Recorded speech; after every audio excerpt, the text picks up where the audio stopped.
വിശേഷം എല്ലാവർക്കും. നല്ല തണുപ്പാണ്, മഞ്ഞ് വീണ് കിടക്കുവാണ്. പക്ഷെ എന്നാലും നമുക്ക് അത്യാവശ്യം സാധനങ്ങളൊക്കെ വാങ്ങിക്കണമല്ലോ. അപ്പം ഞങ്ങൾ ഒരു കടയിൽ പോകാമെന്ന് വിചാരിച്ചു.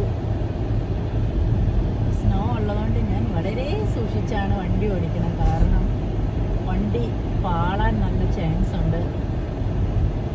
നമ്മൾ സാംസ് ക്ലബ്ബ് വാൾമാർട്ട് റൺ ചെയ്യുന്ന ഒരു ഹോൾസെയിൽ ഷോപ്പാണേ. അപ്പോൾ നമ്മൾ സാംസ് ക്ലബ്ബിൽ ഗ്രോസറീസും സ്നാക്സ് ഐറ്റംസും ഒക്കെ വാങ്ങാൻ പോകും. കോസ്കോയുടെ അത്രയും വലിയ ഒരു കടയൊന്നുമല്ല, പക്ഷേങ്കിൽ അവിടെയും എല്ലാ സാധനങ്ങളും കിട്ടും. ഹോൾസെയിലാണ്. ക്വാളിറ്റി വൈസ് നോക്കിയാലും വലിയ കുഴപ്പമില്ല. പക്ഷെ ചില സ്പെസിഫിക് ആയിട്ടുള്ള സാധനങ്ങൾ സാംസ് ക്ലബ്ബിലാണ് കിട്ടുന്നത്. അപ്പോൾ നമ്മൾ യൂഷ്വലി ബീജേഴ്സ്, കോസ്കോ, സാംസ് ക്ലബ്ബ്, ഇത് മൂന്നാണ് ഇവിടുത്തെ ന്യൂജേഴ്സിയിലെ ഹോൾസെയിൽ ഷോപ്പ്. അപ്പോൾ നമ്മൾ മിക്കവാറും അവിടെ മാറി മാറി ഇങ്ങനെ പോകാറുണ്ട്. പിന്നെ ആനുവൽ ഫീ $50 സാംസ് ക്ലബിൻ്റെ മെമ്പർഷിപ്പ് കാർഡിന്. ഇപ്പം ഷോപ്പ് റേറ്റ്, വാൾമാർട്ട് പോലെയുള്ള ചെറിയ കടകളിലൊന്നും നമുക്ക് മെമ്പർഷിപ്പ് കാർഡ് വേണ്ട. പക്ഷേ സാംസ് ക്ലബ്ബ്, കോസ്കോ, ബീജേഴ്സ് ഒക്കെ മെമ്പർഷിപ്പ് കാർഡ് ഉണ്ടെങ്കിലേ അവർ നമ്മളെ അതിനകത്തോട്ട് കയറ്റത്തുള്ളൂ. അവരെ കാണിക്കണം നമ്മുടെ മെമ്പർഷിപ്പ് കാർഡ്. എൻ്റെ അമ്മയ്ക്ക് വയസ്സായത് കാരണം നമുക്ക് ഹാൻഡിക്യാപ്ഡ് പാർക്കിംഗ് ടാഗ് ഉണ്ട്. വയസ്സായവർക്കല്ലാടി അത്. എന്നാലും ഞാൻ അങ്ങനെ പറയുള്ളൂ, അത് വയസ്സായവർക്കുള്ളതല്ല.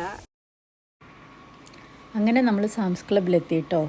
ഇനിയിപ്പോൾ ഷോപ്പിംഗ് തുടങ്ങാം. ഇവിടെയുള്ള പല സാധനങ്ങളും ബൾക്കായിട്ടാണ് നമുക്ക് കിട്ടുന്നത്. അതുപോലെ തന്നെ പല സാധനങ്ങളും നമുക്ക് പരിചയമില്ലാത്ത സാധനങ്ങളാണ്. ഓരോ പ്രാവശ്യവും നമ്മൾ വാങ്ങിച്ചിട്ടാണ് നമ്മളിത് എന്തൊക്കെയാണെന്ന് കണ്ട് മനസ്സിലാക്കി എടുക്കുന്നത്. ആന കരിമീൻകാട്ടി കയറി പോലെയാണ്.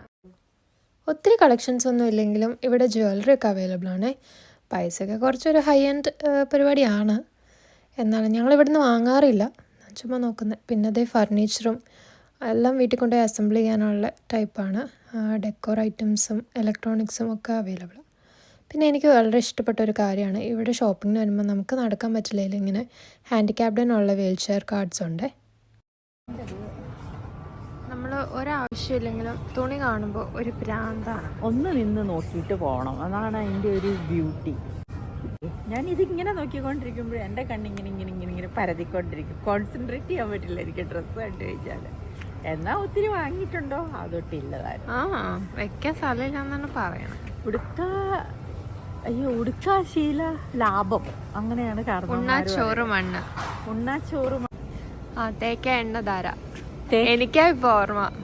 ഞാൻ വയസ്സായില്ലേടി. തേക്ക എണ്ണധാര, ഇതിന്റെ അർത്ഥം നിങ്ങക്ക് മനസ്സിലായോ? അതായത് ഉടുക്കാശീല ലാഭം എന്ന് പറഞ്ഞാൽ നമ്മൾ ഒത്തിരി തുണിയൊക്കെ മേടിച്ച് പൈസ കളയരുതെന്നാണ് കാരണവന്മാർ പറയണത്.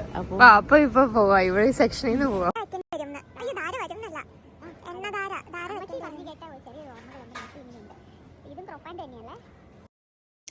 അങ്ങനെ നമ്മൾ ഫ്രൂട്ടിൻ്റെ സെക്ഷനിലോട്ട് വന്നു. ഓറഞ്ചൊക്കെ നല്ല ബൾക്കായിട്ടായിരിക്കണം, പക്ഷെ നല്ല വലിപ്പമുള്ള നല്ല ക്വാളിറ്റി ഓറഞ്ചസ് ആണ് കേട്ടോ. പിന്നെ അതുപോലെ തന്നെ ലെമണും കുറേ ഉണ്ട്. കൊണ്ടുപോയി അച്ചാറിടാമെന്ന് വിചാരിച്ചു, പിന്നെ വേണ്ടാന്ന് വെച്ചു. ഇവിടെ ഫ്രഷ്ലി സ്ക്യൂസ്ഡ് ജ്യൂസ് ഇരിപ്പുണ്ട്. പിന്നെ ദേ തായ്ലാൻഡിൽ നിന്ന് വരുന്ന കരിക്കിരിപ്പുണ്ട്. പിന്നെ ഓറഞ്ചുകൾ പല സൈസിലുള്ള ഓറഞ്ച്, പല സൈസിലല്ല കേട്ടോ, പല ടൈപ്പിലുള്ള ഓറഞ്ച്. പിന്നെ ഇതാ പേഴ്സിമൺ. പിന്നെ ഇത് കണ്ടോ, മടിയന്മാർക്ക് വേണ്ടിയിട്ട് അല്ലി തിരിച്ച് കുപ്പിയിലാക്കി മാതള നാരങ്ങ വെച്ചേക്കുന്നത് കണ്ടോ. $6 എങ്ങാണ്ട്. അതുകൊണ്ട് ഞങ്ങളൊന്നും വാങ്ങിച്ചില്ല. പിന്നെ അതാണ്ട് ഇവിടെ ആസ്പരാഗസ് ഉണ്ട്. അത് 1 മിനിറ്റ് മൈക്രോവേവ് വെച്ച് കഴിക്കാം. ബാംബൂ വർഗ്ഗത്തിൽപ്പെട്ട ഇതാണ്, പക്ഷെ നല്ല ഹെൽത്തി ആണെന്നാണ് പറയണത്. പിന്നെ അതാണ്ട് ഇവിടെ ഞങ്ങൾ ബേക്കറി ഡിപ്പാർട്ട്മെൻറ്റിൽ വന്നു. ഇവിടെ ഇഷ്ടംപോലെ ബണ്ണ് നല്ല ഫ്രഷായിട്ട് അവരുണ്ടാക്കി വെച്ചിട്ടുണ്ട്. പിന്നെ അത് ഞങ്ങൾ മീനിൻ്റെ സെക്ഷനിലേക്ക് വന്നു. ഇത് സാൽമണാണ് കേട്ടോ. നല്ല ഓറഞ്ച് കളറിലാണ് അതിൻ്റെ മീറ്റ് ഇരിക്കുന്നത്. ആ മീറ്റ് കാണുമ്പോൾ എനിക്ക് നുള്ളിപ്പറക്കി തിന്നാൻ തോന്നും. ചിക്കൻ ഇതുപോലെ ചിക്കൻ ബ്രസ്റ്റ്, ചിക്കൻ ലെഗ് അങ്ങനെ ആക്കി വെച്ചിട്ടുണ്ട്. പിന്നീട് ഇതാ ഇവിടെ ഫ്രൂട്ടിൻ്റെ പ്ലാറ്റർ ഇരിപ്പുണ്ട്.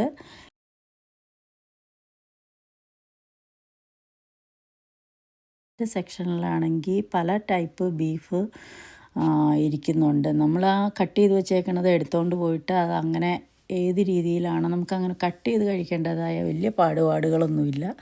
പിന്നീട് ഞങ്ങൾ വന്നത് ഫ്രോസൺ ഫുഡിൻ്റെ സെക്ഷനിലാണ്. ഇവിടെ പിള്ളേർ ഫ്രോസൺ ഫുഡാണ് അധികം കഴിക്കുന്നത്. അത്ര നല്ല ഹെൽത്തി ഒന്നുമല്ല, ജങ്കാണ് എന്നറിയാലും പക്ഷേങ്കിൽ അവർക്ക് അത് കുക്ക് ചെയ്യാനൊക്കെയുള്ള മടി കൊണ്ടും പിന്നെ അവരുടെ സമയത്തിൻ്റെ സൗകര്യം കൊണ്ടും അവരെപ്പോഴും ഫ്രോസൺ ഫുഡിനാണ് ശീലിച്ചേക്കുന്നത്, മാർക്കും മക്കളും. നമ്മുടെ മക്കൾ പിന്നെ ഇന്ത്യൻ ഫുഡിനോടാണ് താല്പര്യം. പക്ഷേങ്കിൽ ഇവർക്ക് വേണ്ടിയിട്ട് ഞാൻ കുറേ വാങ്ങി. നമ്മുടെ നാട്ടിലെ പോലെ മിക്സറും ഇതൊക്കെ കിട്ടുമായിരുന്നെങ്കിൽ നല്ലതായിരുന്നു. പക്ഷേ ഇവിടെ മുഴുവനും പ്രസൽസും ടോട്ടല ചിപ്സും അതും ഇതൊക്കെ. എനിക്കത് വലിയ ഇഷ്ടമൊന്നുമില്ല, എങ്കിലും കുറച്ച് വാങ്ങിച്ചു. അങ്ങനെ കുറേ സമയമായതുകൊണ്ട് നമ്മൾ വൈൻഡപ്പ് ചെയ്ത് വീട്ടിൽ പോകാൻ പോവുകയാണ് കേട്ടോ. ഇനി അടുത്ത വീഡിയോയിൽ കാണാം കേട്ടോ. ബായ്, ടാറ്റാ.